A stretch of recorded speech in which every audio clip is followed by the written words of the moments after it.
Astronauts to the moon.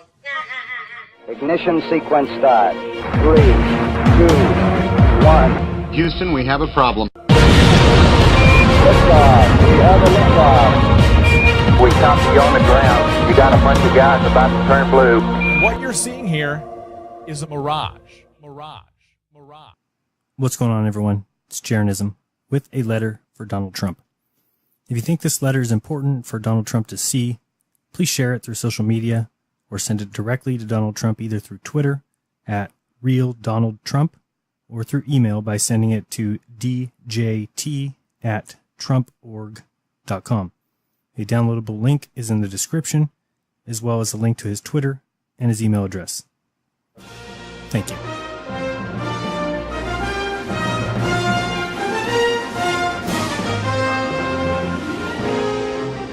Congratulations, Mr. Trump, on becoming the 45th president of the United States. Well, 44th in actuality. Well, if you count the 8 before George Washington, who was the first Masonic president, you're number 53. Whatever it is, congratulations. Thank you very much, everyone. I hope to get just 10 minutes of your time, and it is all I will ask for your entire presidency, and in all honesty, your entire life. 10 minutes is all I ask. I want to talk to you about the evidence of collusion, deception, and in all ways a conspiracy. Not a conspiracy theory, because once you have evidence, the idea of theory goes away. It becomes a conspiracy. Mr. Trump, if you really care as you say you do, then my hope is to reveal to you some truth that has been veiled from the masses at the country's expense.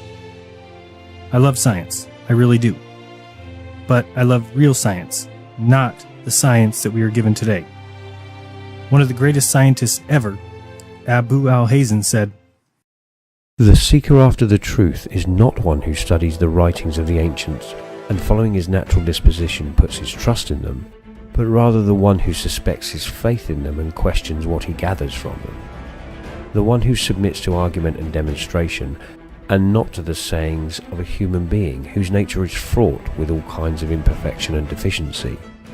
Thus, the duty of the man who investigates the writings of scientists, if learning the truth is his goal, is to make himself an enemy of all that he reads, and applying his mind to the core and margins of its content, attack it from every side."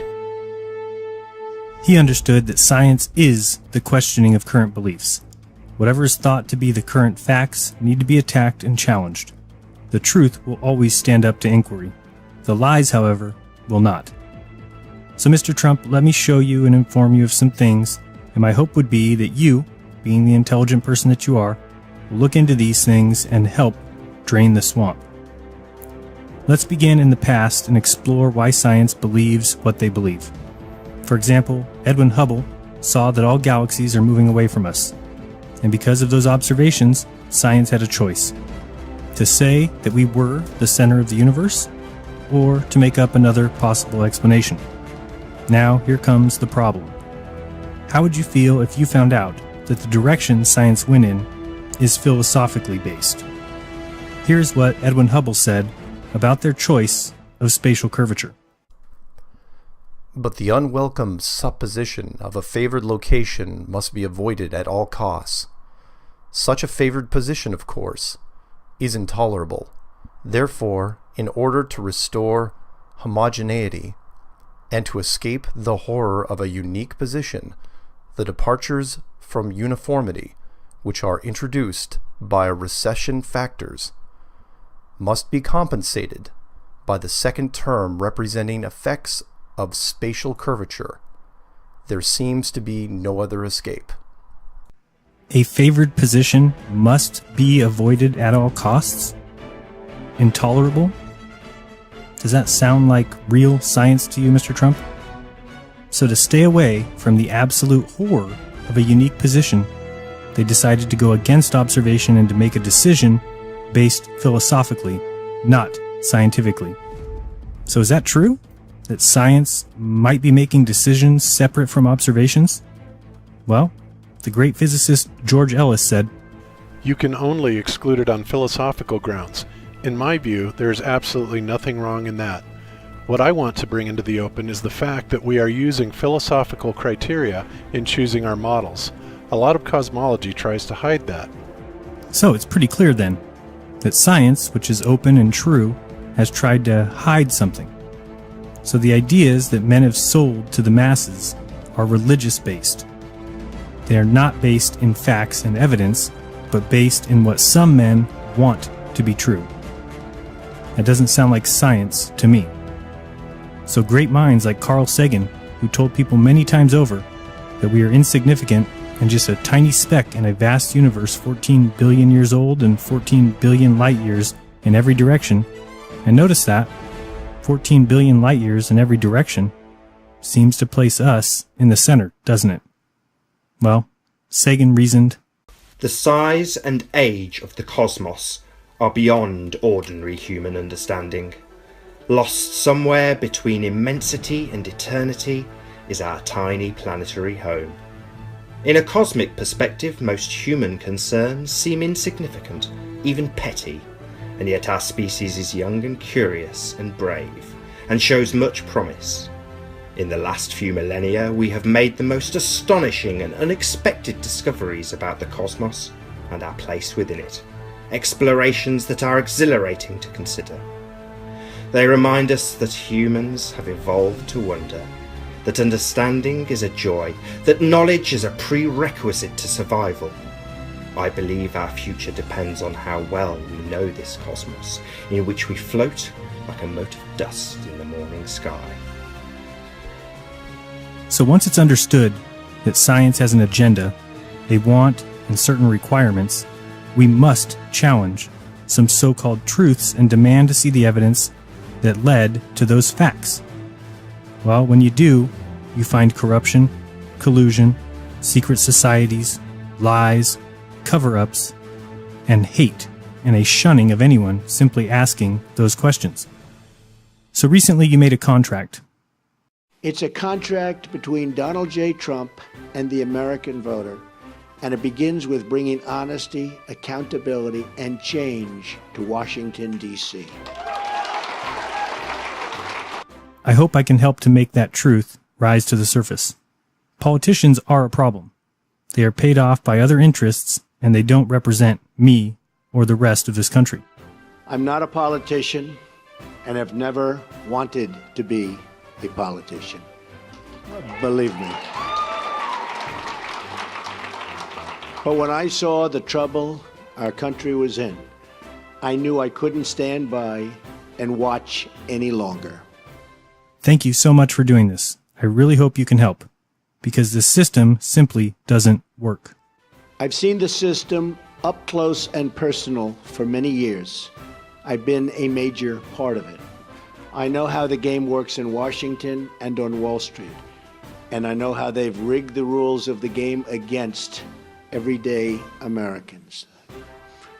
The rules are rigged. I absolutely agree. Massive rigging. And I think you come across as being one of us. And if that is true, then I hope, by your position, you can help bring the truth back to the forefront. The dishonest mainstream media is also part, and a major part, of this corruption. Again, I agree 100%. The media is bought and paid for and controlled. So it shouldn't be a surprise to find out that the media pushes a certain narrative, and the narrative is rarely the truth. The rigging of the system is designed for one reason: to keep the corrupt establishment and special interests in power at your expense and everybody's expense. I have no special interest but you, the American voter. You have no idea how true I hope that is. If it is true, you will look into these things that I talk about and see that the lies are being taught as truth and being held up by special interests and a corrupt media. I didn't have to do this, believe me. There's nothing easy about it. But I had to do it. I love our country. I love the people of our country. And I felt I had to do it. Well, I'm here for that exact same reason. I feel that I have to help bring out the truth, and I know you can probably do more than anyone. One thing we all know is that we will never solve our problems by relying on the same politicians who created these problems in the first place. I couldn't agree more. We need change. We now find ourselves at that very special fork in the road. Do we repeat the mistakes of the past, or do we choose to believe that a great future, yet unwritten, still lies ahead for us and for our wonderful, beloved country? I think it does. I know it does. I choose a great future, built on truth and on real, repeatable science. Corruption is massive. We will drain the swamp in Washington, D.C.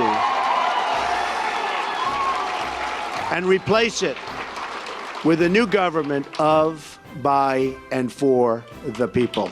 Believe me. Drain it. Replace it. And wow, how I wish that I could actually see the day that government was of, for, and by the people. If that were the case, what a better world we would live in. I'm asking the American people to rise above the noise and the clutter of our broken politics and to embrace that great faith and optimism that has always been the central ingredient in the American character. And there's nothing better or stronger than the American character. You know what? I agree with you here more than I can say. So let me tell you my thoughts and my observations, and I hope you see the reason the questions must be asked. What I'm about to say is not mainstream and not well accepted by people in the world. In fact, some of it causes people to hate it. Americans are amazing people. This country is made up of some of the greatest minds that have ever lived. Our inventions and innovations are second to none, and our combined abilities and ingenuity are unmatched. However, this has not stopped a certain agency from stealing money, misdirecting resources, and lying to the entire world. That agency that needs to be looked into is NASA. And I understand that with every president since Kennedy, and possibly even including Kennedy, there has been a policy in place that requires a continued lying to the public. With Lyndon B. Johnson, Richard Nixon, Gerald Ford, Jimmy Carter, Ronald Reagan, George H.W. Bush, Bill Clinton, George W. Bush, and Barack Obama, they have all allowed the almost 60 years of lies taught as scientific fact. If something is science, then by its very nature it is open to questioning and challenge. And we just saw how this idea of truth and scientific fact may be more of a religion or ideology than we had ever thought or could have imagined.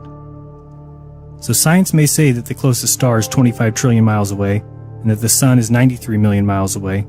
And while they show us planetary images and nebulas and galaxies, all of those images actually are not even in the human vision spectrum. They are comprised of data that is all run through NASA's computers and then printed out for us to see. Mr. Trump, I understand why you might think that all we have been taught about space is true, and I am simply asking you to look into it. If it were a lie, well then space agencies would be nothing more than a money-making scheme providing nothing to the taxpayer. In fact, Mr. Trump, get this. NASA has developed and invented applications and products that they receive patents for. Then they sell those patents to companies who in turn use them to provide services and create products that they sold to the American public, who are the very people who funded the inventions in the first place. That is not how a productive society should operate. Only 0.00000042% of humans have ever been to space. So there is a possibility there and a potential for us to be deceived. You spoke about the need of government to be about the people. Well, Mr. Trump, pick me to be the head of NASA. Currently, we have Charles Bolden as NASA's head administrator, but he is one of the 0.00000042%. So that again has left us open for deception. NASA is a monopoly in every way known to man. And if you think SpaceX is a private company who would be able to verify those works of NASA, well, listen here. To date, we've delivered more than 30,000 data items to the Air Force and provided total access to our internal systems to more than 300 government officials for certification.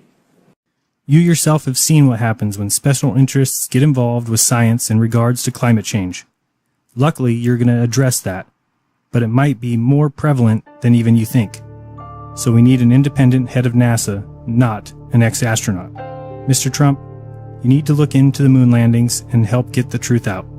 I understand that questioning it gets you the title of a tinfoil hat wearer, conspiracy theorist, but this would be the case if it was all a ruse. If the United States did not go to the moon, the public deserves the truth.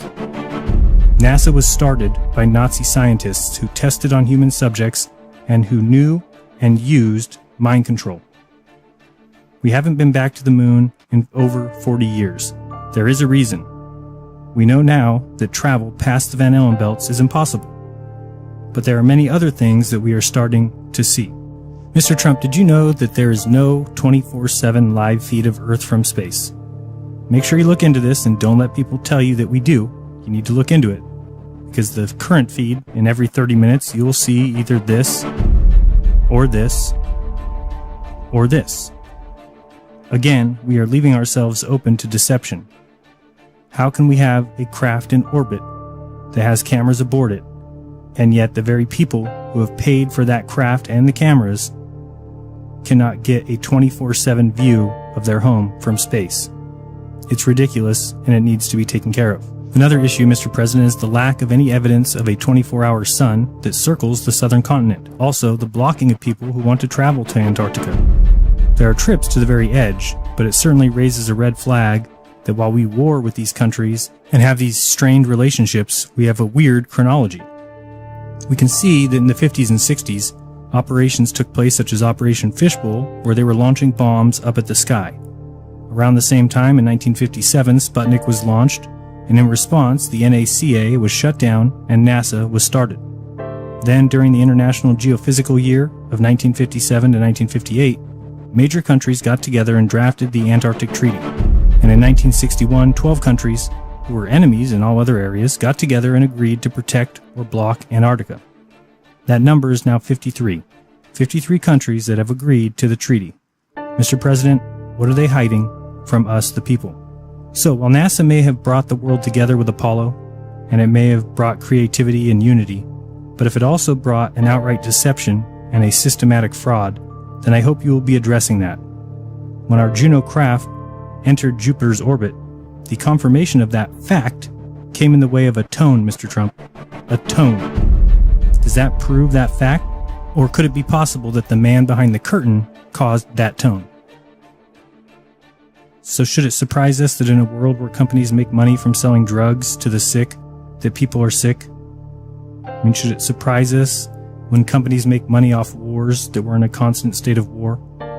And should it surprise us that in schools we have lies being taught as truth, and we have a nation of very confused people? Doesn't surprise me, but I know it should end.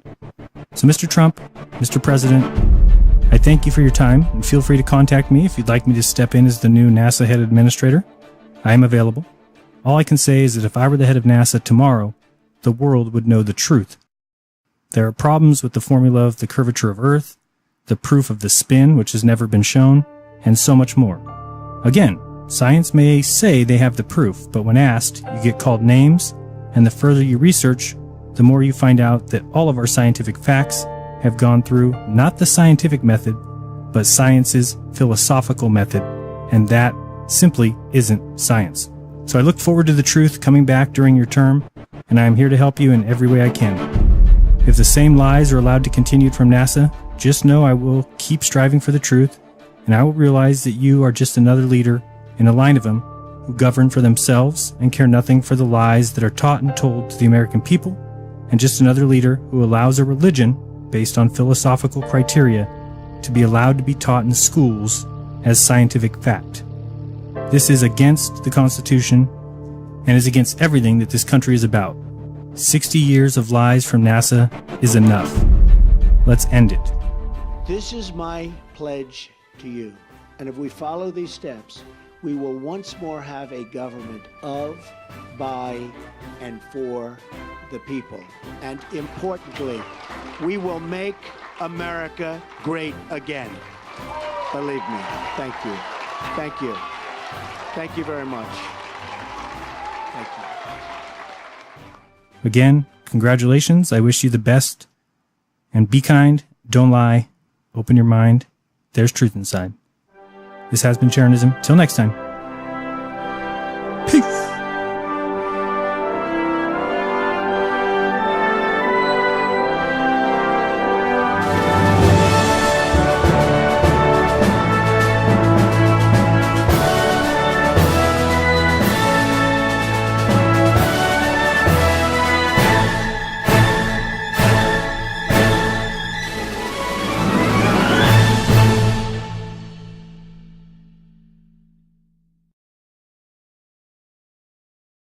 However, will not. So Mr. Trump, let me show you and inform you of some things, and my hope would be that you, being the intelligent person that you are, will look into these things and help drain the swamp. Let's begin in the past and explore why science believes what they believe. For example, Edwin Hubble saw that all galaxies are moving away from us, and because of those observations, science had a choice: to say that we were the center of the universe, or to make up another possible explanation. Now, here comes the problem. How would you feel if you found out that the direction science went in is philosophically based? Here's what Edwin Hubble said about their choice. Astronauts to the moon. Ignition sequence start. 3, 2, 1. Houston, we have a problem. Liftoff. We have a liftoff. We copy you on the ground. You got a bunch of guys about to turn blue.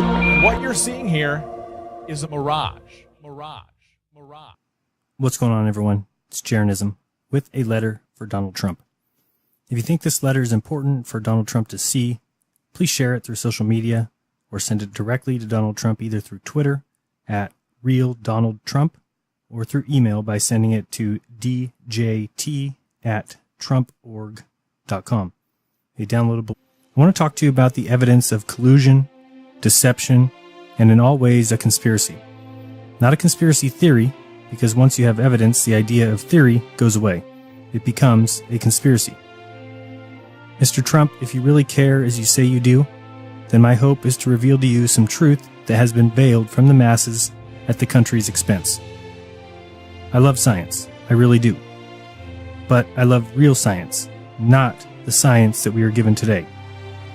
One of the greatest scientists ever, Abu al-Hazen, said, "The seeker after the truth is not one who studies the writings of the ancients and following his natural disposition puts his trust in them, but rather..." The link is in the description, as well as a link to his Twitter and his email address. Thank you.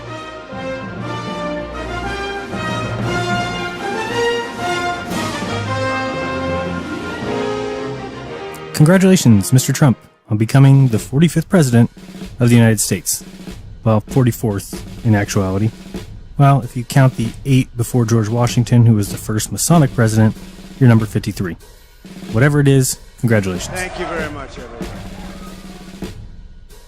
I hope to get just 10 minutes of your time, and it is all I will ask for your entire presidency, and in all honesty, your entire life. 10 minutes is all I ask. The one who suspects his faith in them and questions what he gathers from them. The one who submits to argument and demonstration, and not to the sayings of a human being whose nature is fraught with all kinds of imperfection and deficiency. Thus, the duty of the man who investigates the writings of scientists, if learning the truth is his goal, is to make himself an enemy of all that he reads, and applying his mind to the core and margins of its content, attack it from every side. He understood that science is the questioning of current beliefs. Whatever is thought to be the current facts need to be attacked and challenged. The truth will always stand up to inquiry. The lies